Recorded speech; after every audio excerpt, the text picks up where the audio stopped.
that we that's agricultural in nature. This is an agricultural community. It's our biggest industry, and we track industry related to agriculture. Bring them here. Bring the big companies here. We need to woo them. We need to get them here. They're in Delaware. Why aren't they here? Why aren't they in the prime agricultural area on the Eastern Shore, which is Queen Anne County? So I think some focus could be on that to get those jobs here. I think we may look in another direction and think about technology. Bring in some technology industry here and bring in some of those type of high-paying jobs too, and stay from the really trying to attract so much of the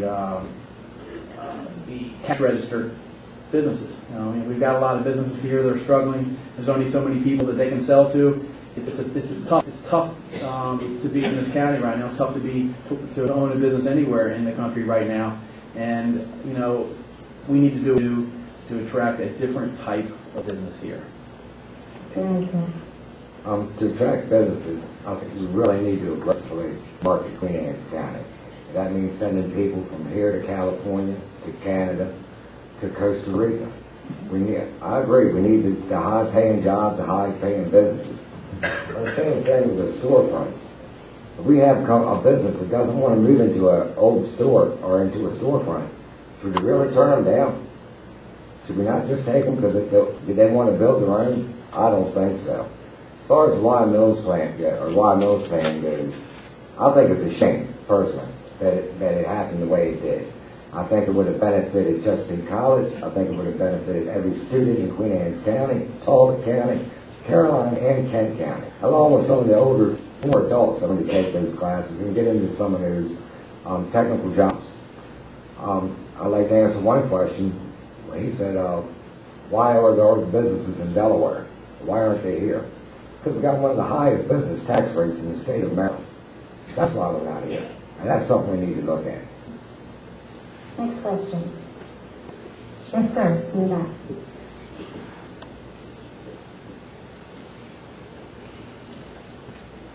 Good evening. I'm Alex Raisin. I'm from Chestertown, not Queen Anne County. I'm a former Republican County Commissioner from Kent County. I'm running right now for election. I thought the question the back there, the lady asked was Phil Dumanel. Was excellent. She said, basically, what are you going to do if the state dumps teachers' retirement on you? That gives me nightmares. As I hope to be commissioner, I'd like as many as possible of the other commissioners. I would start with Mr. Olds. And move down that way. I like your answer. We'll just do Mr. Olds, and then we'll see if we have more. Could I ask the question again? What are you going to do? You're from Kent County? Yes, but don't hold that against me. What are you going to do if state dumps teachers retirement on the county? Like Mr. Riley wanted. It's going to cost millions. Without a doubt. We have to be prepared for that. We've got the big problem this county has is we got people against everything. We've got to, I've heard word from the U.S. Senator that Queen Anne County doesn't want anything. We're not even trying to put any money in there anymore. That's where we're at right now. That's how we've seen for the last 8 years. We've been spending our commercial bases went down from 15% to somewhere in the range of 7%.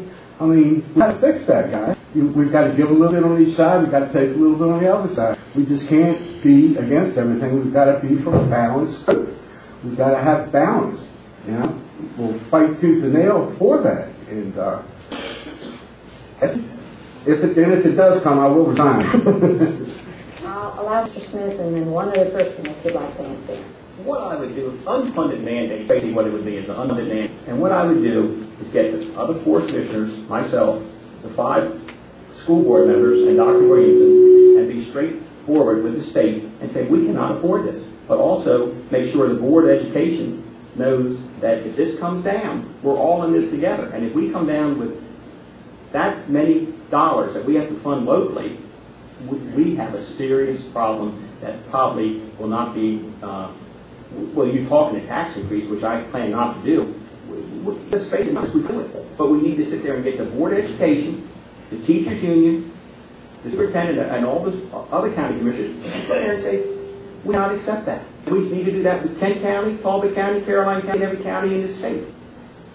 And if the teachers, Maryland State Teachers Association doesn't get on board with that, then we're going to have serious problems, and there's no use to cover it up. They're on board with it. Well, then that's what we're going to have to do. We're going to have to get it with our local people too.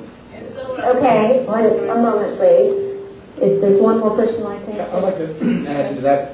It's going to have to be just like Dick Smith said, it's got to be a concerted effort by everybody to have a unified message to fight this. It's going to be a serious lobbying effort to put an end to this, and if it does, we fail in that endeavor, it's going to be serious problems. We're going to have serious considerations of tax increases. Nobody wants that. I don't want that. Nobody up here, I would venture, would want a tax increase. And the only other alternative is massive layoffs, and nobody wants to see that either. So we're going to have to really fight the transfer at full board. Okay, next question from the audience. There. County ahead for 8 days. Economic development is something that's going to have to be implemented all the time. If you're going to sit here in any way, shape, or form thinking you're not going to see cuts from the federal side and the states, you're in the wrong direction. The next point is you can talk about lobbying all you want to, but I'm going to tell you very truthfully, a small county like this is not going to make a huge dent if that decision is made at the state level. You can talk to it. Now you've got to find a solution, and the solution has to do with how are you going to prune the budget and how are you going to get the economic development where it's supposed to go. I'd start with Mr. Ahrens and say, how do we work this out? Because you're going to have to fix it. Well, I agree with you. We're going to have to really take a hard look at the budget, a very deep look at the budget. As far as economic development, I think this county has been presented with several opportunities. As a businessman and sitting on the Economic Development Board, I can't sit back and say that they haven't tried to do their job. There's a lot of talk about bringing things in from BRAC, and I know that's been one of the strong things that as the commission we've pushed hard to do. Apparently BRAC isn't real interested in coming here right now. We've had some opportunities, especially with the Chesapeake College plan that was sent out to CAC for over a year, came back with a favorable recommendation from the CAC, and we decided not to go forward with that. I think the bottom line is this county can no longer sit back and do business as usual. If we do business as usual, it's the definition of insanity to do the same thing the same way over and over again and expect different results. We're going to have to take a hard look at how we do that, where we put some good business, and what we do with that business. The storefront community, I am in retail for the most part, and I know that is not necessarily the answer. The demographics don't fit it. The reason we don't have a lot of people, I can't hire the people right now every day and every minute of the day. I'm short because jobs are in that service industry. They're scarce. We don't have the workforce for that. We need workforce housing for those people. So, like I said, I think this county really needs to take a hard look at itself. I think that Chesapeake College plan probably could have been a great asset. Every business that I would talk to would come over here. They want to own their property. They don't want to rent it at this park. And I think the only thing we have left over at the business park is rental units. So save that from a couple guys that own their own building. Mr. Foley. Okay, I'll address it a couple of ways. One, the large State Department project, which that already exists in another state where they have 1,000 acres, and they currently train people in urban warfare, underground techniques, explosive use, heavy caliber weapons, etc. That particular project was not appropriate for Queen Anne's County. I'll address the issue of potentially 4 seasons happening in my lifetime, which I hope it doesn't. Governor Corzine, you may know him, he's a big guy in New Jersey.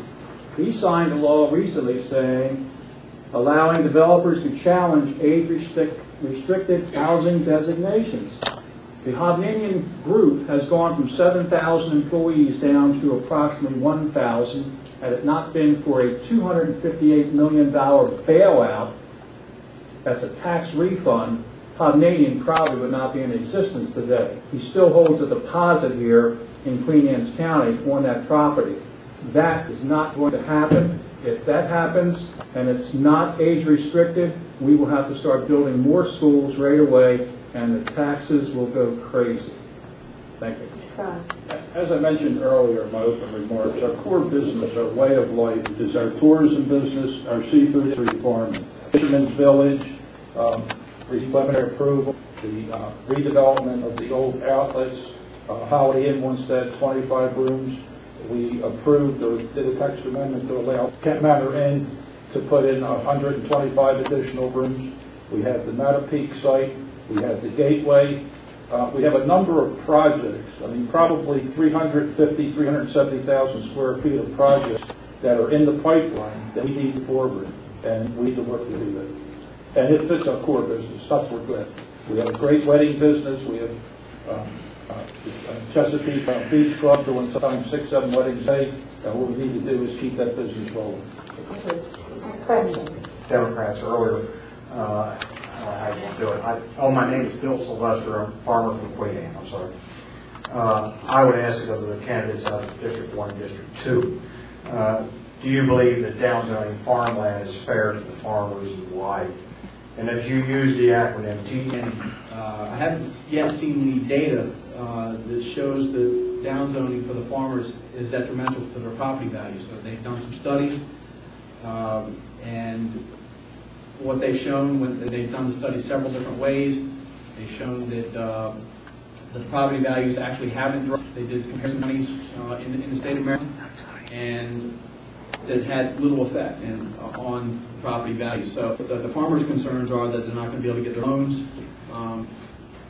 also for their ag use. But the study also took part in that as well, and they surveyed banks and lending institutions that are dealing with the farmers, and they found that their criteria wasn't on property value, that it was actually on cash flow of the business. But one concern that they did bring up that is if the property values were decreased, that they may inhibit the amount of loan that they would be able, the size of the loan that they would be able to get. But if you're looking at the study in its entirety, that wouldn't apply because the results were that the property values didn't decrease. So that's all I can give. That's all. I haven't seen studies in the other way. I don't. I mean, I favor the downzoning, but I think as you know, I haven't seen any data that points in the other direction. Okay, Mansfield? I don't agree with it. You bought that farm. You have 1 to 8 on there. You pay taxes for that. That's how you bought it. That's like we going out buying a car and Dodge comes in there and we're going to take the tires off of it. It does no good. It does take away from the value of the farm. You use that for the collateral. If you have a bank, it's a little fallback money. If you need an acre, it's a little fallback money. You can use that to go through there. It's not for telling farmers how to their land and how to get it. You've been doing it hundreds of years and feeding us very well. Thank you very much. That's about all I can say on it. Mr. Simmons?